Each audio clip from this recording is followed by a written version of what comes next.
नमस्कार दोस्तों, स्वागत है आपका हमारे यूट्यूब चैनल औसत ज्ञान में। दोस्तों, आज हम कक्षा 9 के इतिहास चैप्टर 4 जिसका नाम है वन्य समाज और उपनिवेशवाद। दोस्तों, अगर आप चाहते हैं कि आप इस चैप्टर को बिल्कुल अच्छी तरह से पढ़ लें और कभी ना भूलें तो इस पूरी वीडियो को जरूर देखें और वीडियो देखने के बाद आपको फ़र्क खुद नज़र आएगा। दोस्तों, चैप्टर का नाम है वन्य समाज यानी कि वन्य समाज यानी कि वन में जो रहने वाले लोग हैं, तो उन्हीं की समाज जो होती है उनको वन्य समाज कहते हैं। और उपनिवेशवाद उपनिवेशवाद एक शब्द है, वो होता क्या है आखिरकार उपनिवेशवाद? तो उपनिवेश उपनिवेश तो वो होता है किसी देश का दूसरे देश को अपने गुलाम बनाना, वो उपनिवेश है। जिस हम जो थे, तो हमें ब्रिटेन ने अपना गुलाम बनाया, तो हम उसके जो थे उपनिवेश थे। और इस प्रक्रिया को जिस तरह से उसने हमें गुलाम बनाया उसको हम कहेंगे उपनिवेशवाद। तो आपने ये दोनों तो आप समझ गए। अब आगे चलते हैं। यहाँ पर है कि वनों के लाभ। वनों से क्या क्या लाभ है? पहला, हमें दवाइयाँ प्राप्त होती है। आपको लगा पर दवाइयाँ कैसे? तो वन में बहुत सारी औषधि होती है, तो वन से उस औषधि को एकत्र करके उससे दवाइयाँ बनाई जाती है। मसाले भी प्राप्त होते हैं। शहद, चाय और कॉफ़ी, शहद हो जाते हैं प्राप्त। शहद यानी कि शहद तो आपको लगा कि शहद थोड़ी ना कोई पौधा है, लेकिन वन जो है तो उसी के पे जो है मधुमक्खी अपना छत्ता लगाती है, तो उसी प्रकार हमें शहद प्राप्त होता है। चाय और कॉफ़ी के बागान होते हैं। गोंद गोंद भी पेड़ों से हमें प्राप्त होते हैं। रबड़ भी। और धर्म शोधक यानी कि धर्म के लिए, जो धर्म के लिए शोध होता है उसे धर्म शोधक कहते हैं। और डाई और इमारती लकड़ियाँ यानी कि घर बनाने के लिए लकड़ियाँ भी हमें वन से प्राप्त होती है। अब है कि वृक्षों को, जो वृक्षों यानी कि पेड़ को बृहत पैमाने यानी कि बहुत बड़े पैमाने पर, अत्यधिक पैमाने पर कटाई को ही वनोन्मूलन कहा जाता है। आपसे पूछा गया कि वनोन्मूलन क्या होता है, तो वृक्षों का बृहत पैमाने पर कटाई वनोन्मूलन कहलाता है। औपनिवेशिक काल, जो जब हम किसी के गुलाम थे, जब औपनिवेशिक काल चल रहा था, औपनिवेश काल, तो में वनोन्मूलन की प्रक्रिया व्यापक और व्यवस्थित हो गई। वनोन्मूलन की प्रक्रिया जो है व्यापक यानी कि व्यापार से सहित और व्यवस्थित, बिल्कुल एक तरह से व्यवस्थित हो गई। 1700 ईस्वी से 1995 के बीच, 1700 ईस्वी में कहा गया कि 1700 ईस्वी से लेकर 1995 यानी कि 295 साल के बीच 139 लाख वर्ग किलोमीटर। आप देख सकते हैं कि 1700 ईस्वी और से 1995 इसके बीच में कितना साल आ गए? 7 दूनों, यानी कि 295 सालों के बीच 139 लाख वर्ग किलोमीटर जंगल के विभिन्न उपयोग की वजह से साफ कर दिए गए। कितना? 139 लाख वर्ग किलोमीटर। अब है वनोन्मूलन के कारण। इसके कारण क्या थे? वनोन्मूलन के कारण क्या थे? पहला, व्यापारिक कृषि को बढ़ावा देना। व्यापारिक कृषि को बढ़ावा देना। खेती योग्य भूमि की बढ़ती आवश्यकता, खेती करने के लिए भूमि की बढ़ती आवश्यकता। शहद, चाय और कॉफ़ी। रेलवे लाइन के निर्माण के लिए स्लीपरों के प्रयोग हेतु। अब अभी आप देखते हैं कि रेलवे लाइन में जो है वो जो है एक तरह से कह सकते हैं सीमेंट की बनी होती है। आपने देखा होगा पटरी के बीचों बीच में बहुत सारी धारियाँ होती है, वो जो होती है वो बनी होती है सीमेंट की। लेकिन उस समय जो है उस समय लकड़ी का ही प्रयोग होता था, तो उसी की वजह से भी वन की कटाई हुई। रोपण कृषि यानी कि चाय, कॉफ़ी, रबड़। वैज्ञानिक वानिकी यानी कि वैज्ञानिक के शोध के लिए। ईंधन के लिए भी, ईंधन यानी कि लकड़ी यानी कि जलाने के लिए। यही कारण है वनोन्मूलन के। अब आगे चलते हैं। डाइट्रिच ब्रैडिश डाइट्रिच ब्रैडिश को भारत का पहला वन महानिदेशक बनाया गया। यहाँ पर एक शब्द है वन महानिदेशक। आप लोगों को लगा वन महानिदेशक क्या होता है?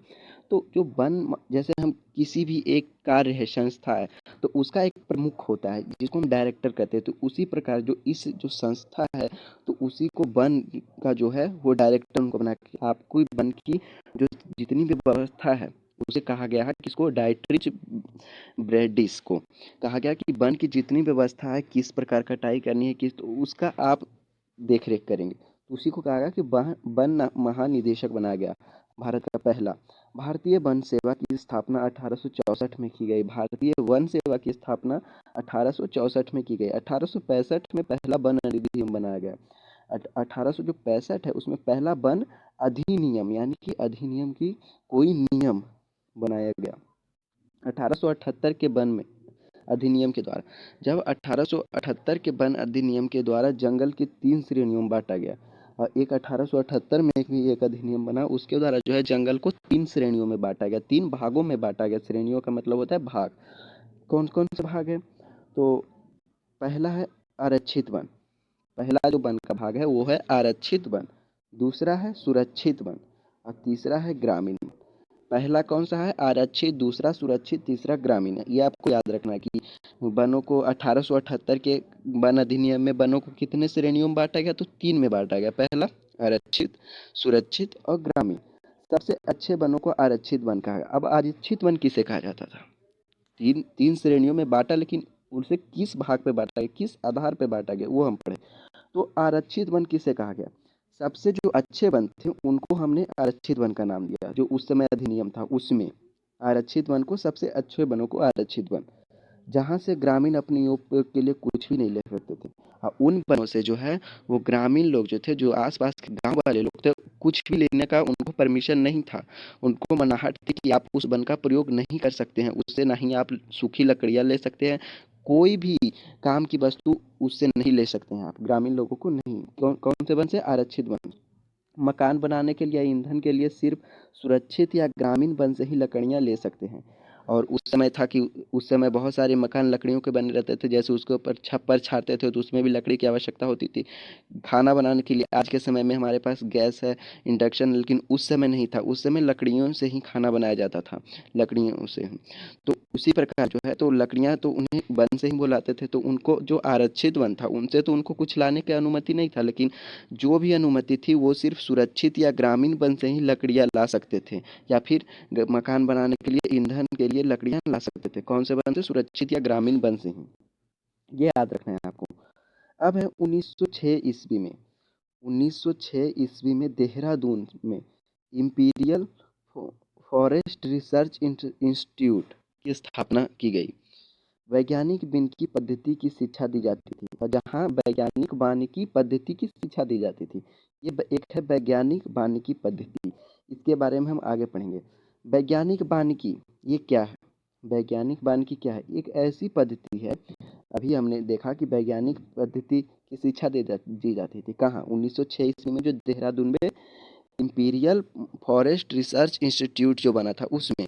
तो वैज्ञानिक वानिकी होती क्या थी? एक ऐसी पद्धति थी जिसमें प्राकृतिक वनों की कटाई कर उसके स्थान पर कतारबद्ध तरीके से एक ही प्रजाति के पेड़ लगाए जाते थे। लेकिन आज यह पद्धति पूर्णतः अवैज्ञानिक सिद्ध हो गई है। यानी कि जो वैज्ञानिक वानिकी पद्धति वो थी जहाँ पर वनों में विभिन्न विभिन्न प्रकार के पौधे रहते थे, तो वो क्या करते थे ये कि जितने भी पौधे सबको काट देते थे और वहाँ पर एक ही प्रकार के पौधे लगाते थे, जैसे एक ही किस्म के पौधे लगाए जाते थे। और इस पद्धति पूर्णतः जो थी, लेकिन अब जो है इस पद्धति को उसको अवैज्ञानिक घोषित कर दिया गया, क्योंकि आज अलाउ नहीं है।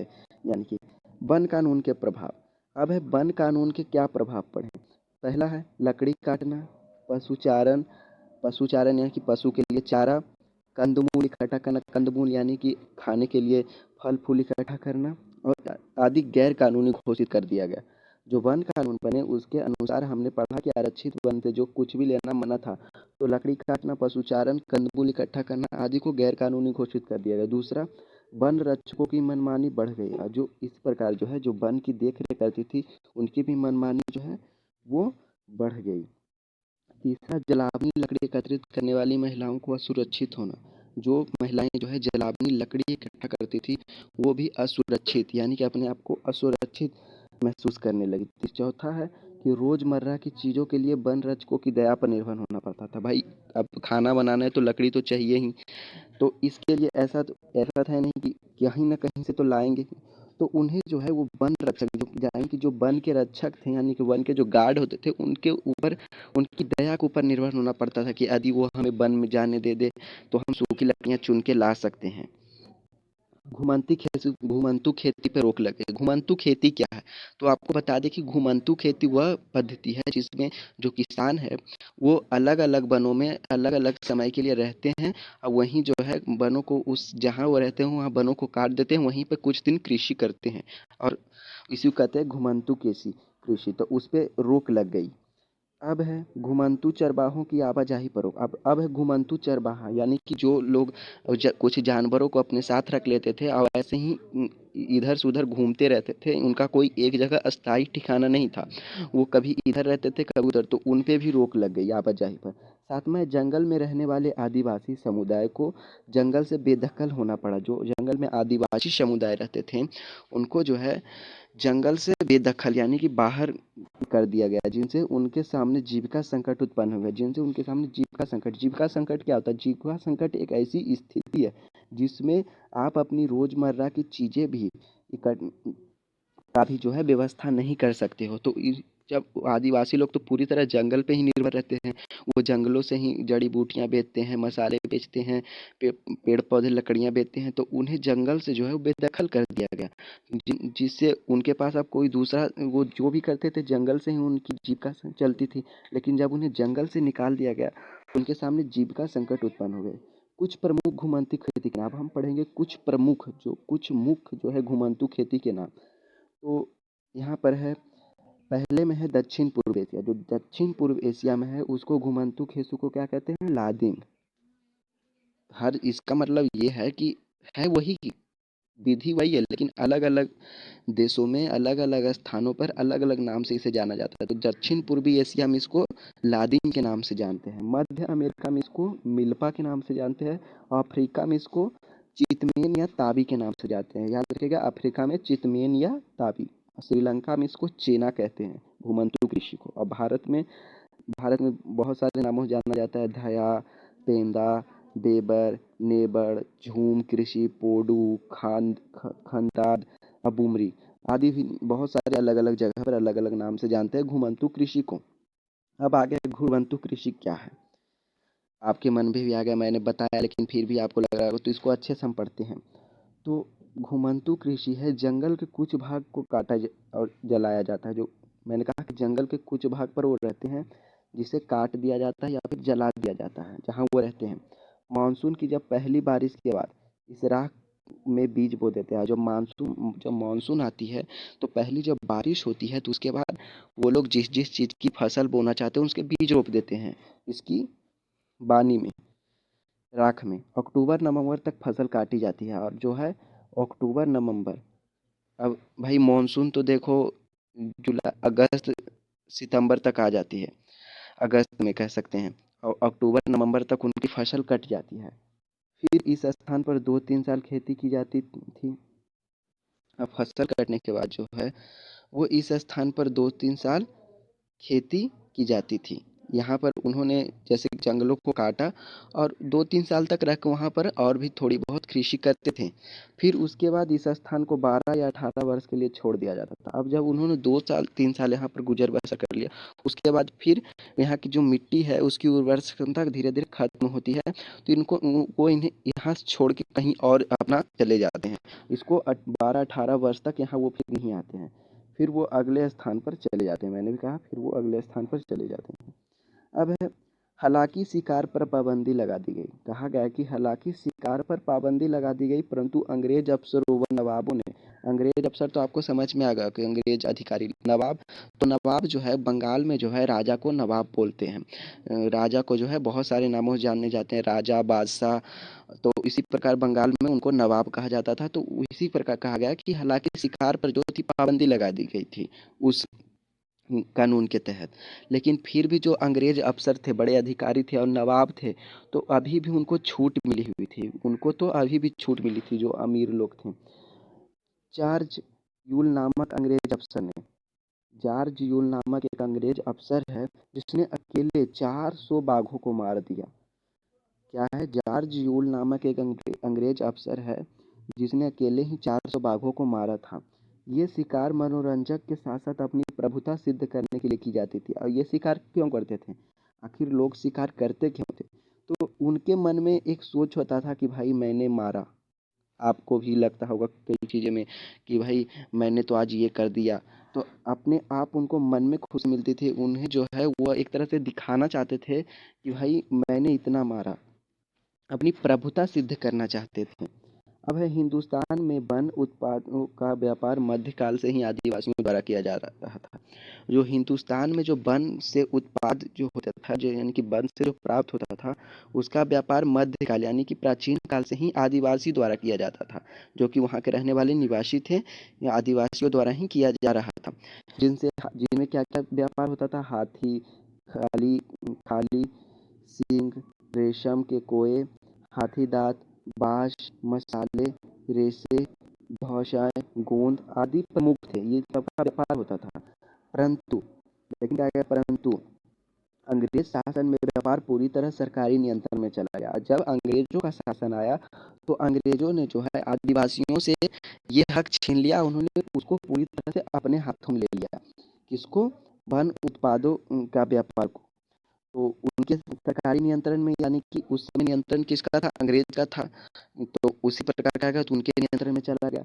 यूरोपीय व्यापारिक कंपनियां, जो यूरोप की व्यापारिक कंपनियां थे, इनको जो है एकाधिकार यानी कि इजारेदारी दे दिया गया तथा इन आदिवासियों को आपराधिक कबीले के रूप में घोषित कर दिया गया। और ये जो अधिकार था, इन्होंने आदिवासियों से लेकर किसे दे दिया? यूरोपीय व्यापारिक कंपनियों को एकाधिकार, यानी कि उन्हीं को सिर्फ अधिकार ही दिया गया। और जो आदिवासी थे उनको आपराधिक कबीले के रूप में घोषित कर दिया गया। आदिवासियों को इन्होंने आपराधिक कबीले के रूप में घोषित कर दिया। इन वन कानून के विरोध में कई सारे विद्रोह हुए, और ये सब जो हमने ऊपर पढ़ा, तो इन वन कानून के विरोध में कई सारे विद्रोह हुए। पहला है सांथाल विद्रोह। संथाल विद्रोह जो है वो 1855 से 1856 के बीच हुआ। और इसके नेता कौन थे? सिंधु और कानू नेता थे। इसके नेता कौन थे? सिंधु। स्थान क्या था? तो स्थान था इसका संथाल परगना, जो अभी के टाइम पर झारखंड में। दूसरा विद्रोह हुआ मुंडा विद्रोह। मुंडा विद्रोह जो है 1898 से 1899 के बीच हुआ। इसका जो आपने बिरसा मुंडा के बारे में सुना होगा, इसके नेता वही थे, बिरसा मुंडा। और वो जो विद्रोह था वो छोटा नागपुर में हुआ। छोटा नागपुर अभी झारखंड में है। तीसरा है रंपा विद्रोह। रंपा विद्रोह जो है वो 1800 जो है 79 से जो है 99 तक चला। और इसमें जो है अल्लूरी सीताराम राजू थे इसके नेता, और ये आंध्र प्रदेश में हुआ। चौथा है कोल विद्रोह। कोल विद्रोह जो है 1820 से लेकर 1836 तक हुआ, जिसके नेता थे सिराय व सुरगा, और ये छोटा नागपुर में यानी कि झारखंड में हुआ। पांचवा है अहोम। अहोम जो है 1828 से 1830 तक हुआ विद्रोह, और इसके नेता थे गोमधर कुबर कुंवर। ये जो था स्थान, ये असम में हुआ था ये विद्रोह। छठा है खासी। खासी जो है 1833 में हुआ विद्रोह, और इसके जो नेता थे वो थे राजा तीरथ सिंह, ये भी असम में हुआ। सातवां है भील। भील जो है 1818 से 1839 तक हुआ, इसके नेता थे सेवाराम, और ये जो है स्थान महाराष्ट्र या मध्य प्रदेश में हुआ। आठवां है रमोशी। रमोशी जो है 1822 से 1829 तक विद्रोह हुआ, और नेता थे इसके चित्तर सिंह, और ये जो है पश्चिमी घाट में हुआ। अब आगे है कि 1905 ईस्वी में, जो 1905 ईस्वी में जो औपनिवेशिक सरकार थी, यानी जो अंग्रेज सरकार थी, उसने जंगल के 2/3 हिस्से कर दिए। जंगल के जो है 2/3 यानी कि 2/3 भाग हिस्से को आरक्षित करने का, और घुमंतू खेती को रोकने का, शिकार व अन्य उत्पाद के संग्रह पर पाबंदी लगाने का प्रस्ताव रखा। जो 1905 ईस्वी में जो औपनिवेशिक सरकार थी, जो अंग्रेज सरकार थी, उसने कहा भाई, उसने अपना जो है एक प्रस्ताव रखा कि जंगल के 2/3 हिस्से को हम आरक्षित करना चाहते हैं, घुमंती खेती को रोकना चाहते हैं, शिकार व अन्य उत्पादों के संग्रह पर पाबंदी लगाने का प्रस्ताव रखा उसने। बस्तर के कुछ गांव को आरक्षित वनों को इस शर्त पर रहने दिया। जो बस्तर के जो कुछ गांव थे उसने प्रस्ताव रखा और फिर पास भी किया। अब बस्तर के कुछ गांवों को आरक्षित वनों में इस शर्त पर रहने दिया कि वे वन विभाग के लिए पेड़ों की कटाई और धुलाई मुक्त करेंगे, और जंगल को आग से बचाएंगे। बाद में इन गांवों को वन ग्राम कहा गया। और बस्तर के जो कुछ कुछ गांव थे, यानी कि जो कुछ गांव थे वन में बसे हुए, उसको इस शर्त पर उस आरक्षित वन में रहने दिया कि जो वो उनके जो लोग हैं, वो जो है अंग्रेज सरकार के लिए पेड़ की कटाई करेगी, धुलाई करेगी, वो भी तो मुफ्त में करेगी, उसके कोई पैसे नहीं लेगी, और जंगल को जो है आग से बचाएगी। इसी शर्त पर उन्हें जंगलों में रहने दिया। अब आगे है कि अन्य सभी को बगैर सूचना, अन्य सभी यानी कि अन्य सभी को बगैर सूचना या मुआवजा दिए हटा दिया गया। अन्य अन्य जो गांव थे, बस्तर के गांव को तो आपने पढ़ा कि किस तर्ज पर रखने दिया, लेकिन अन्य जो गांव थे उनका बगैर सूचना यानी कि बिना सूचना के या फिर बिना मुआवजा दिए हटा दिया, जिससे विद्रोह फैल गया। जिससे भाई जब उन्हें हटा दिया गया तो उनमें गुस्सा आ गया। वो क्या करते, उन्होंने विद्रोह फैला दिया। बस्तर में इस विद्रोह के नायक थे गुंडाधुर। अब बस्तर में जो ये विद्रोह था उसके नायक कौन थे? गुंडाधुर। विद्रोहियों की सबसे बड़ी जीत, जो विद्रोहियों की सबसे बड़ी जीत ये रही कि आरक्षण का काम कुछ समय के लिए स्थगित कर दिया गया। और उनकी जो उन्होंने विद्रोह किया, उनकी एक सबसे बड़ी जीत यही रही कि जो जो विद्रोहियों के जो काम थे, आरक्षण करने का जो काम चल रहा था, उसको जो है स्थगित कर दिया, कुछ दिनों के लिए टाल दिया गया। और आरक्षित क्षेत्र को भी प्रस्तावित क्षेत्र का आधा कर दिया गया। और जो आरक्षित क्षेत्र था, जिसका कहा था कि 2/3 भागों को हम आरक्षित करेंगे, तो उसका आधा कर दिया। यानी कि एक एक तिहाई को एक तिहाई को जो है आरक्षित किया। जावा आजकल इंडोनेशिया के प्रमुख चावल उत्पादक क्षेत्रों में आता है। और जावा, अब हम पढ़ेंगे जावा। तो जावा क्या है? जावा जो है आजकल इंडोनेशिया के प्रमुख चावल क्षेत्रों में आता है, चावल उत्पादक क्षेत्रों में, जहाँ रहने वाले कलांग समुदाय के लोग, कलांग एक समुदाय है जिनके लोग कुशल लकड़हारे और घुमंतू किसान थे। जावा पर डचों का अधिकार है। अब जो है जावा पर डचों का अधिकार है, यानी कि डचों का अधिकार है। डचों ने पहले जंगलों में खेती की। जो डच लोग थे उन्होंने जो पहले जंगलों में खेती की, जमीनों पर लगान लिया, और बाद में कुछ गांवों को इस शर्त पर इससे इससे मुक्त कर दिया कि वे सामूहिक रूप से पेड़ काटने व लकड़ी ढोने के भय से उपलब्ध क- कट, कट, कटाने का काम मुफ्त में करेंगे। इस व्यवस्था को ब्लैडोंग डीएनस्टेट कहा गया। अब है जावा में डचों द्वारा वन कानून बनाने के बाद, जब जावा डाबा में जो है, जावा जो है वहाँ जिस तरह हमारे ऊपर अंग्रेज ने शासन किया, उसी तरह दक्षिण अफ्रीका के यहाँ बात हो रही है, तो वहाँ भी डाबा जो है एक तरह से कोई समुदाय है जिसने उन पर जो है शासन किया, उन्होंने भी कानून बनाया। तो उस कानून में क्या था कि ग्रामीण वन, जो कि ग्रामीण का वनों में प्रवेश निषेध कर दिया गया है, यानी कि मना कर दिया गया। दूसरा कि वनों से लकड़ियों की कटाई कुछ विशेष कार्यों, वनों से जो है वो लकड़ियों की कटाई कुछ विशेष कार्यों के लिए, जैसे नाव बनाने के लिए या फिर घर बनाने के लिए किया जा सकता था। वह भी विशेष वनों से निगरानी में, वह भी विशेष वनों से निगरानी में ही किया जा सकता था, यानी कि सरकारी अधिकारियों की निगरानी। तीसरा, मवेशियों को चारण, मवेशियों को चारा परमिट के बिना लकड़ियों या ढुलाई, और वन के अंदर घोड़गाजी या मवेशी पर यात्रा करने का दंड प्रावधान था। यानी कि वन कानून में ये भी था कि मवेशियों को चरा भी नहीं सकते हैं वहाँ पे, वो परमिट लेके चला सकते हैं, परमिट लिए बिना लकड़ी भी नहीं वहाँ से ढो सकते हैं आप, और ना ही वहाँ घुड़सवारी कर सकते हैं, और ना ही कोई मवेशी यात्रा कर सकते हैं। इसके लिए वहाँ दंड प्रावधान किया गया। अब है डचों के इस कानून के खिलाफ। जब डचों ने ये कानून बनाया तो उसके खिलाफ जो है समियों ने विद्रोह किया, वहाँ के लोगों ने विद्रोह किया। पहला, सुरोतिंगो समिक ने इस विद्रोह का नेतृत्व किया। सुरोतिंगो सामिक ने इस जो विद्रोह का नेतृत्व किया, वो नेता इनके बने, जिनके मत था कि जब राज्य ने हवा, पानी, धरती या जंगल नहीं बनाए, तब उस पर कभी यह उस पर कर भी नहीं लगा सकते। उसने कहा, उसके जो प्रमुख जो उसका उसका कहना था कि जब राज्य ने हवा, पानी, धरती या जंगल नहीं बनाए, तो उस पर कर भी नहीं लगा सकते। जब उन्होंने कर लगाया था तो कहा कि नहीं, इस पर कर नहीं लगा सकते। दूसरा, विद्रोह के तरीकों में सर्वेक्षण करने आए डचों ने के सामने जमीन पर लेट, जो सर्वेक्षण करने आए जंगल में जो डच लोग थे, तो उनके सामने ने इन्होंने जो है वो जमीन पर लेट गए, उन्होंने नहीं करने दिया। दूसरा, लगान या जुर्माना ना भरना, जो लगान या जुर्माना लगाया गया वो भी उन्होंने नहीं भरा।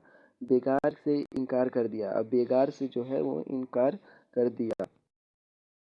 जावा पर जापानियों के कब्जे से ठीक पहले, जब जावा जो लोग थे दक्षिण अफ्रीका को, उस पर जापानियों के कब्जे से ठीक पहले डचों ने भस्म कर भागो नीति के तहत, और जब जापानी ने उस पर जब बाद में कब्जा किया, तो उससे पहले जो है डच लोग उस पर कब्जा करे थे। तो उन्होंने, उनकी एक नीति थी भस्म कर भागो नीति के तहत सागौन और आरा मशीन के लट्टे जला दिए।